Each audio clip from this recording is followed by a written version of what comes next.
Hi there, another video about Skoda software updates. So, much criticised feature of Skoda is that their software updates aren't as regular as companies like Tesla. There's plus sides and minus sides to that, and I'm an ex-Tesla owner, so I know all about how frequent software updates can actually not be a good thing, because often you just get lots and lots of bugs introduced when they're updating to fix other bugs. So, Skoda's approach is more slow and steady. Some would say very slow and steady.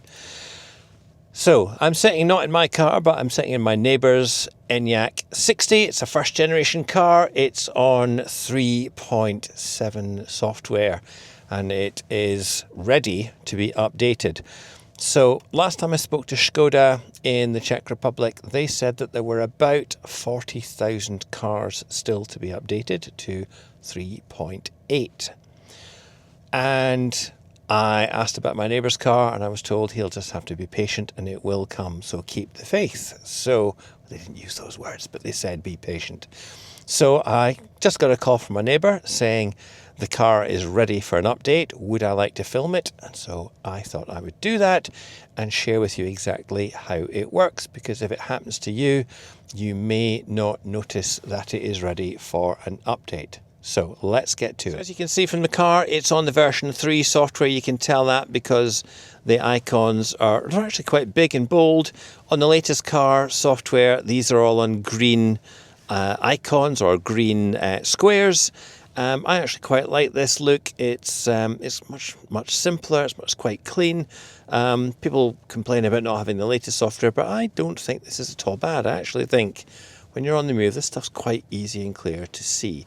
You get on version 3, you get a notification slider up the top there. You can see favorites, notifications, and you can do delete.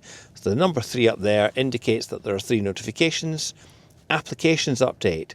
Is that where the software update is? No.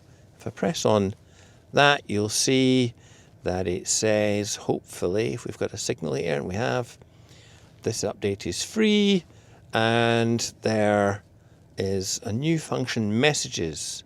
Personalized notifications, provided you have consented to receiving adverts. So that is not really much use. And there's an update to the battery temperature. So the battery temperature gauge, I'm going to update that now because I've seen from discussions online that that is actually a really good update. So we'll do that. We'll see how long it takes. Hopefully not too long. And then we can get on with actually updating the car. You can see it's nearly done.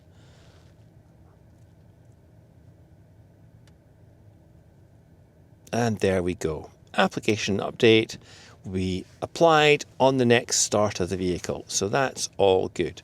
So if that's not where the software update is, where is it? Well, what you have to do is you have to turn the car off. And you do that on the right-hand side of the steering column. There's the button that's labelled engine start or stop. There is no engine, but it's a common part from across the VW group. So we'll press that and you can see update available. So let's press that, and it takes approximately 3 hours and 10 minutes. So I'm not going to sit here and film all of that. This car is going to be parked overnight, but what you can see there is you have to switch off the side lights, and the anti-theft alarm is deactivated and during the installation, and you cannot use the vehicle during this time. Perfect. The car's parked up for overnight. They know that. I'm going to turn the lights back on so you can see further information. What's it going to tell us? Over-the-air update to ME 3.8. So it's free of charge, so on and so forth. There's a QR code there if you want to know what's going on. And if the vehicle is not locked within 10 minutes of the install button being pressed, it will not be completed. And remote, or rather keyless entry, locking and unlocking of the vehicle is disabled, and so on and so forth. Okay, so lots of information there, but it's fine. Don't do this if you are sitting ready to use the car, because obviously it's not going to work. All right.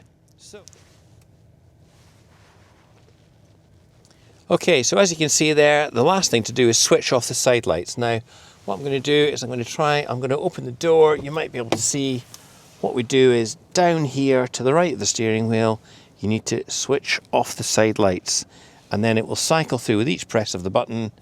It cycles through auto, lights and off. So that's the lights off.